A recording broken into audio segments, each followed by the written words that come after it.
Hi, I'm Jak McCaroll, and I'll be presenting ShoreTrans, a rules-based shore-face translation and sediment budgeting tool for estimating coastal change. These are two of the beaches, the two major beaches I'll be talking about, Perranporth and Start Bay, both in the UK. And here's some example outputs from the ShoreTrans tool. First, an outline of the talk. Begin by talking about the Blue Coast project in the southwest of the UK. I've been involved with this project for the last 4 years, working with Plymouth University. We've been looking at sediment budgets on sandy and gravel beaches in cross-shore and longshore dominated environments. And the two exemplar sites we've been looking at Perranporth and Start Bay, Perranporth on the north coast, Start Bay on the south coast. So I'll go through the research that's been done on those two sites, and then I'll get into talking about the ShoreTrans tool, describing the tool, and then looking at applications to the two sites. So a bit of background on the southwest of the UK, is the types of features that you'll find in this environment, using some work from Olivier Bevant in 2017 here to illustrate things. If the entire region is macrotidal, so with 12-metre tidal range up near the Bristol Channel, decreasing as you move around counterclockwise at 3 metres to 3 metres for mean spring tides at Dorset. So the north coast, which is this region here of Cornwall into Devon, experiences direct swells from the Atlantic. So you get high energy, long period swells. Typically here you see dissipative sandy beaches, so with wide surf zones. And you get waves going directly into shore and what we call a cross-shore dominated response. So when there's storms, you have sediment being transported from the intertidal into the subtidal in the cross-shore direction. Comparatively, on the south coast, you've got refracted swells coming in from the Atlantic, as well as short fetch easterlies from the Channel. And on this stretch of coast, you see more reflective gravel beaches. And here, with the swells coming from different directions, you get what is called a rotational response. So if there's waves coming in from this direction, pushing sediment towards this end of the beach, and conversely, waves from the other direction will rotate the beach, puts sediment towards the west. So these two beaches, firstly Perranporth, the first of our two main sites. This is on the north coast, a large spring tidal range here, 6 metres. The beach is 3.5 kilometres long. It's medium sand. It's bounded by large cliffs and dunes and headlands. It's a high energy environment, and the waves are coming directly into the beach, and we see a cross-shore response during storms where a lot of sand is removed from the intertidal and moves offshore. The Start Bay on the south coast, this is slightly smaller tidal ranges. The entire bay is 12 kilometres long, but this is divided up into multiple smaller embayments divided by small headlands. And this is a moderate energy environment with waves coming from two directions, from the south, from the Channel, and from the east, as we saw on the previous slide. And so you get a longshore dominant response of sediment transport on this beach. Looking at some of the research that's been produced by the Blue Coast project on these two beaches over the last few years to explain the sediment budgets on these beaches, we have now determined that Perranporth is an open system. It was originally anticipated that the large headlands on this beach would contain flux within the embayment. However, trying to measure the entire embayment, we see large variations in the volume of the total system. And the interpretation here is what's happening is there is both a large amount of flux around the headlands called headland bypassing, and there's also flux with the deeper, lower shore face. In particular, there was loss to the lower shore face over the large 2013-14 storms, and then gains since that time. Comparatively, for Start Bay, we've determined this is a closed system. So here, when there are big storms, big but not extreme storms, we see embayment rotation within the smaller embayment. So for example, here with storms from the east, 2016, 2017, we see rotation within the separate embayments. Comparatively, for the extreme storm cluster over the 2013-14 winter, we saw rotation of the entire super embayment from across the multiple smaller embayments, bypassing these smaller headlands and moving material towards the Northern Beach Blackpool Sands here. And over a multi-decadal trend, going back at least 30 or 40 years, possibly to the start of the 20th century, there's been a trend for northward transport within this embayment. So these are the major findings at these two beaches. So very detailed information on the sediment budget here, sediment budgets in these two environments. So what's the next step? Well, the Blue Coast project provided a lot of detail on what is happening to these sediment budgets now, but the sensible next question is, what will these shorelines look like in 50 to 100 years? So that's the big question many people are thinking about, and we're going to try and answer that question for these two particular sites, and then we can extrapolate that to similar sites. So there has been a lot of work done on predicting shorelines in 50 to 100 years. Here's some recent approaches that use what are called one-line hybrid or reduced complexity models. So there's an example there from the 2SEC on the top right here. And all of these models mentioned here to some extent or another determine the change in shoreline position or volume change as a function of changes to profile volume through longshore transport gradients, as well as other sources and sinks. Some component of the model that determines cross-shore transport, which will reshape the profile without necessarily changing the total profile volume. So this is cross-shore transport. And then these models will have some component that deals with sea level rise and how the profile will translate as a function of sea level rise.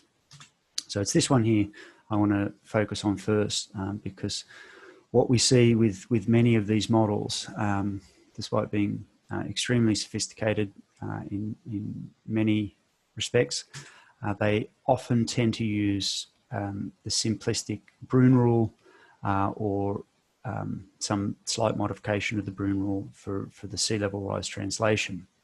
And the problem that we get when we look at the two beaches that we've got here and we want to apply one of these models is that these beaches are complex in terms of having cliffs and walls and defences that result in issues with accommodation space. We've got complex dunes here that are perched, so they have bedrock beneath them, barriers backed by lagoons. We've also talked about the open sediment budgets on these beaches in terms of headland bypassing and flux potentially with the lower shore face. So we're looking to some sort of profile translation to deal with sea level rise, as well as accounting for changes in the sediment budget that potentially are not accounted for in some of these other approaches. So focusing first here on shoreline translation. So as we mentioned, the Bruin rule, the standard Bruin rule, is the simplest translation model. This is where we raise the profile and shift it on shore. So we have an assumption of some depth of active profile, which maintains its shape over a period of many years to decades, and will shift with changes in sea level. So here with the Bruin rule, we shift the profile up and onshore until volume is conserved, and we can figure out the change in the shoreline position as the sea level rise divided by the profile gradient. Okay, so many approaches use that simple Bruin rule, and there's been much discussion over the years about the many issues associated with application of the Bruin rule. There are some more sophisticated approaches to profile translation, but which is still fundamentally quite simple and not physics-based in its approach. These are rules-based approaches. So, for example, the original shore-face translation model of Peter Cowell and others. So here you look at going from what's called the standard Bruin rule to a more generalized Bruin rule. This is originally from Dean and Moormeyer in 1983. So the standard Bruin rule will be applied where there is a steeper substrate gradient. And here you've got purely offshore transport, so erosion of the dune and deposition offshore. And then we've got a spectrum through to with lower substrate gradients. We get with lower barriers, there's rollover of that barrier with large storms and overwash, and we get more purely onshore transport. And then in addition to these parameterized approaches, such as the shore-face translation model, there are recent lab models from Atkinson and Busen and others that provide a basis for translating the actual surveyed profile and including other complex aspects such as seawalls. So the proposition we put out is that we need there is a niche for a fast and simple sea level rise and budgeting tool that can be applied to realistic and complex shore faces. Now, if we have a tool like this on its own, it can be used for sediment budgeting and first pass assessment of future coastal change, and that's what the bulk of this talk is about. But the primary reason for producing such a tool is that it can be inserted into these reduced complexity models as an improvement on the basic Bruin rule. And that will be future work. So the plan is that we'll use established morphodynamic rules. We'll translate the surveyed, so unparameterized profile, including complex features. We'll have aspects of the tool which deal with sediment budget in terms of trend and variability. The plan is to use it for a 10 to 100 years timescale. And it can also, because it's simple and it's fast, you can run it many times, do Monte Carlo type simulations and include probabilistic uncertainty. So a few slides now on the basics of the Shore Trans tool. So at the most basic level, it operates like the standard Bruin rule, but applied algorithmically. So the idea here was we raise the profile by sea level rise, that's in green, and then it's shown here it to be iteratively shifting onshore. Until we find the point where we meet this second equation here, where the volume is conserved by translating that profile onshore. And that is what we see as the red final line here. So in that instance, it will be a near identical solution to the Bruin rule, and it's solved out algorithmically. Where things start to change is when we introduce some of the additional rules. So for example, if we introduce walls, which may be a cliff or a seawall. And the approach here we take is as per Busen and others, where we calculate the translation and the erosion onshore as if the wall were not present, and then this potential erosion behind the wall is transferred in front of the wall. So this area here, this potential wall demand it's called, the wall is then inserted and the erosion is shifted in front of the wall through a simple wedge. And then we have for, so walls can act to exacerbate erosion in front of the wall is what we see there. And then for rocks, so that's any non-erodible near horizontal substrate, we operate as per Peter Cowell's shore-face translation model and Kinsella 2017, where rocks can act to fill potential accommodation space. So here we have the initial profile, and then we fit a profile as if the rocks were not present, because the rocks will not translate with the profile translation with sea level rise. We then raise the profile and shift it onshore, reinsert the rocks, and then do the volume calculation that balances the amount of volume change required. And so here offshore rocky reefs may act to reduce potential erosion, and the opposite may occur if you've got rocks high up in the profile. So by adding these additional rules, we'll start to diverge from just simple application of the Bruin rule to an idealized parameterized shore face. Okay, now on to translation modes. There's several modes. There's 4 modes that can be applied in the Shore Trans tool, but we're showing 2 of them here. One type of rollover and encroachment. So inspired by the original shore face translation model, this is one type of rollover that can be applied. So here this would be a low barrier, potentially a lagoon behind it. As we raise the sea level, the barrier will shift up and onshore to maintain the initial barrier height. And then we've got some slope behind the barrier here in this type of rollover we've applied. So this is low barriers. We're imagining overwash and onshore transport, and this is going to result in potentially much higher recession rates. And then for steeper substrate gradients, so here we've got a steep dune. So dune back profiles are anticipated to be eroded into, that's encroached, and these will generate offshore transport and a lower recession rate. And there are also options for adding in dune accretion and slumping within encroachment mode. So I should mention that was everything with sea level rise. Now we'll talk about other budget components. With the way the tool is implemented, all of these are based on user input. So this is user input based, applying the rules. It's not based on physics-based forcing or time series. So essentially what we're trying to do here is using a set of inputs is to test hypotheses on what might happen to these profiles. So on to sediment budget components now. So the change in shoreline position. We've talked about sea level rise already. That was the last few slides. We've got elements in the cross-shore, which will elements of cross-shore flux, which won't change the total profile volume. We've got alongshore transport gradients, as well as other sources and sinks, and these will act to result in gains and losses to total profile volume. So just highlighting a few of these processes without going into any details here. So in these green circles here, we've got cross-shore processes, so cross-shore long-term trends.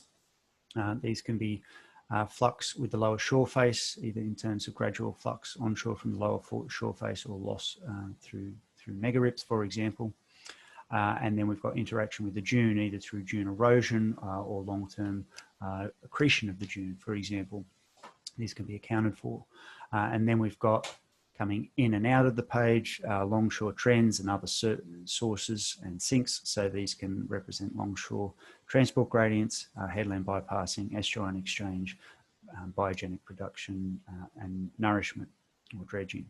And then we can also account for short-term variability in gains and losses from the profile, which might model short-term rotation. Okay, so that is a very brief summary of some of the rules in the Shore Trends tool. We're now going to apply the tool to the 2 test sites.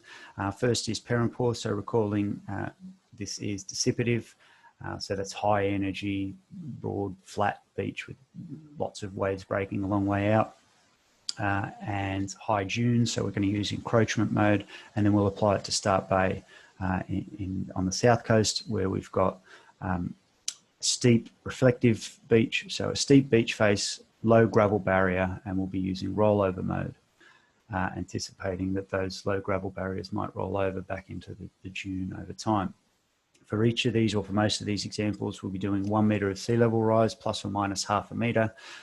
So this is over 100 years. So that's approximately equivalent to extrapolating out one of the high emission scenarios out for the next 100 years. And for some of these scenarios, we'll be doing Monte Carlo simulations with 1,000 simulations using probability distributions for sea level rise, depth of closure, and other elements of the budget. All right, firstly for Perranporth, so we're looking south along Perranporth Beach here. We'll be using 3 profiles to keep things simple. So recalling again, we talked about this beach having an open sediment budget, which was somewhat unanticipated because it turns out there is a lot of headland bypassing going on despite the size of these headlands, and there's a lot of flux which is difficult to measure with the lower shore face. over longer time scales. Now, combining observations, modelling, and looking at this dune line over longer time periods, it suggests there is a low positive input from the active shore face, but there's very high uncertainty around that. So we're looking at a positive input of 4 cubic meters per meter in the alongshore per year, but with very large uncertainty around it. So looking first at this northern profile here on these perch dunes, you can see what we're looking at here is in the red.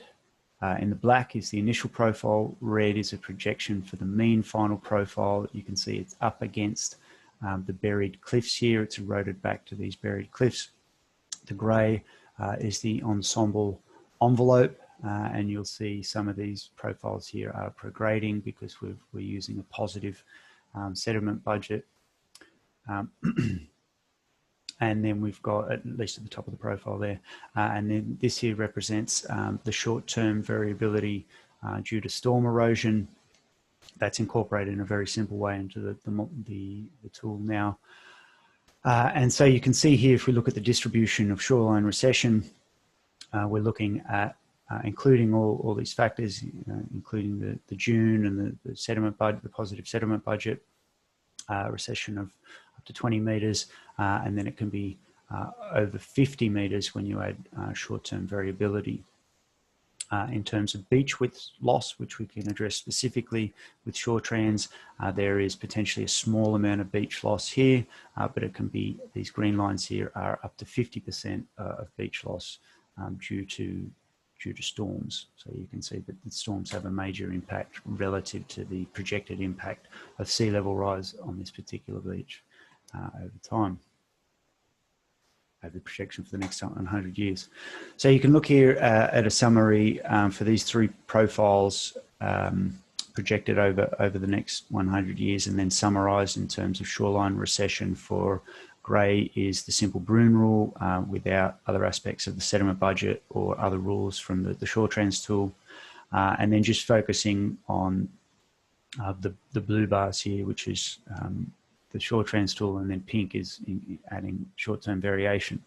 So you can see for there is lower recession rates for the dunes relative to the cliffs at the middle part of the beach here, but the standard Bruin rule will overestimate for both of these because it's not ignoring other elements of the sediment budget. It's also worth acknowledging there's very large uncertainty here around application of the tool in this location because there's such large uncertainty around the total sediment budget. What application of the standard Bruin rule won't help with is describing loss of beach width, but we can address this directly by applying the shore trans tool. You can see that the projected loss of beach width is worst in front of cliffs, still not particularly bad, up to about 20%. With a metre of sea level rise, but then once you add short-term variability with storms, it can be up to 50% of beach loss. Potentially here, these beaches will be cut off at high tide in this location. All right, now looking at a projection of 2 metres of sea level rise over 150 years with a small positive sediment budget for these northern dunes.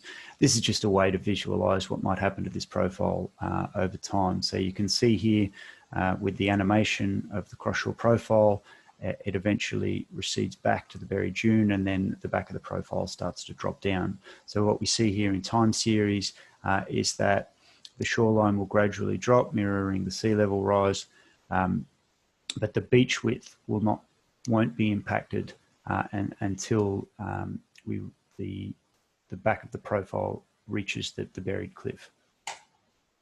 Okay, now onto the second site, Start Bay. So recalling this was a long 12-kilometre long embayments with smaller sub-embayments. This long one here in the middle we're looking at is Slapton, and we'll look at 3 profiles along Slapton, P0, P1 and P18.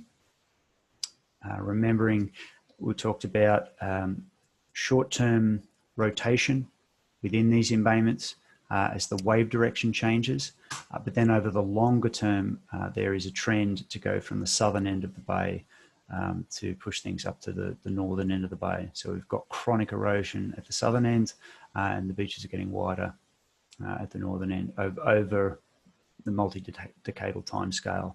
Now that might change over very long time periods with variations in the climate, but it's important to mention we've assumed that the trend over the last 35 years will continue. Okay, looking at this profile P1 here that goes over the barrier into the lagoon or the lane. We're in rollover mode. You can see the green line here is the projection for sea level rise only. It's only about 30 meters of recession. And I say only because if you incorporate the trend rate plus sea level rise, we're getting up to over 100 meters of recession if we assume the barrier will roll over. And then for this northern profile, where there is, with this longshore trend, we've got a positive sediment budget. So this is in front of a cliff, but it is projected to prograde if the current trends continue. And this is, if you've now got sea level rise taking about 20 meters away, you've got progradation with a positive sediment budget, adding about 100 meters, and the net rate of the sea level rise plus the trend is about plus 80 meters. So we can use the tool without going into any detail, project a longshore sediment budget. We can also compare here differences between, if we look at sea level rise only, comparing between the shore trends approach and the Bruin rule, where the various differences are projected to occur because of differences in the rollover mode. So now onto this heavily defended profile here at Torcross. So this is an area with rock armour and sheet piling in front of it. It frequently, the beach rotates a lot near the headlands. So the shingle here in front of this wall comes and goes over the course of a single storm event at times. But what we're looking at here is the long-term projection.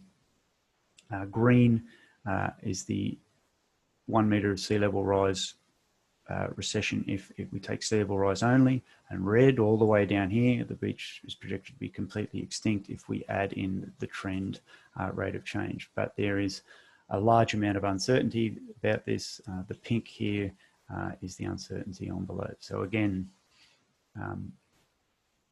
these projections are quite dependent on the amount of uncertainty surrounding them. So here's an animation looking at that profile at Torcross in 10-year increments, assuming no trend change, so no inputs or outputs to the sediment budget. We're just looking at the sea level rise impact. And in this case, even without a deficit in the sediment budget, you can see that the beach is projected to be almost entirely extinct within 100 years or so. All right, so summing up what are the major controls on those two beaches, applying the Shore Trans tool over that 100-year time scale, and reiterating that recession is going to be a function of longshore transport gradients, other sources and sinks, what's happening in terms of cross-shore transport, and then sea level rise impacts. And the impacts on beach width as a percentage of the initial beach width will be a function of the recession rate and also accommodation space in terms of cliffs or walls behind that profile. So for Perranporth, the primary factors, magnitudes of profile shoreline position change, sea level rise, so this will contribute 30 to 50 meters of recession, but then the variable amount of shoreline change due to erosion and accretion from large storms and clusters of storms is up to 50 meters of shoreline change due to storm erosion. So those two factors are potentially about equal.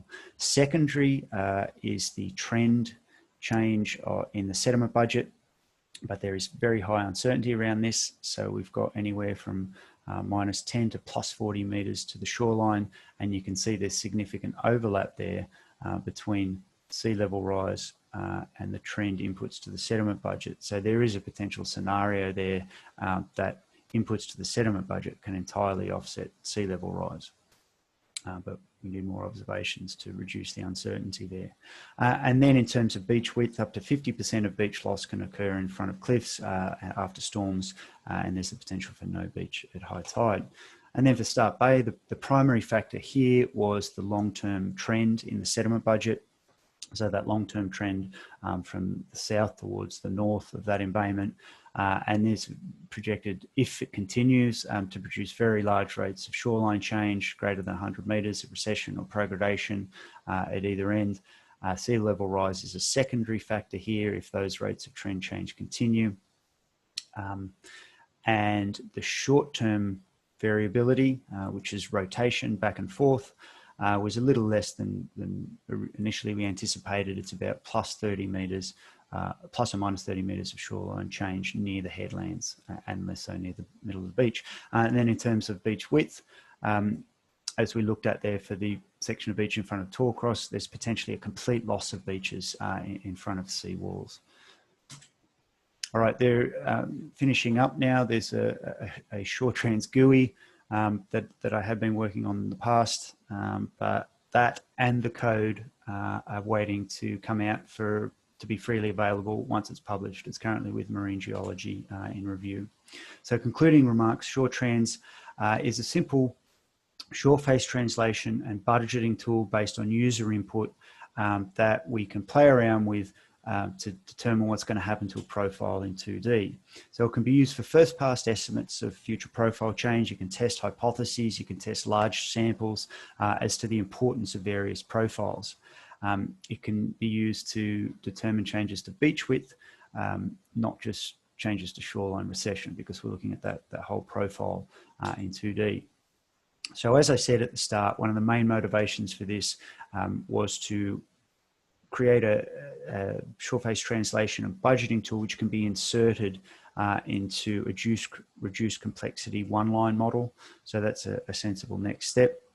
As I said, the model in the GUI will eventually become freely available when it eventually gets published. We're looking to validate. It already has been calibrated against the 2 field sites. I didn't go into that into detail, but we'll look to validate the various rules and approaches where possible, for example, against lab data or areas where there's a lot of sea level rise. And we can add rules in future, for example, for soft cliffs or a variety of other different profile types where we can add rules to the existing tool. Okay, thanks very much for that.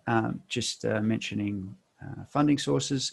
And there's a preprint available here, and that's me. Contact me if you're interested in shore trans. So thank you very much for your time.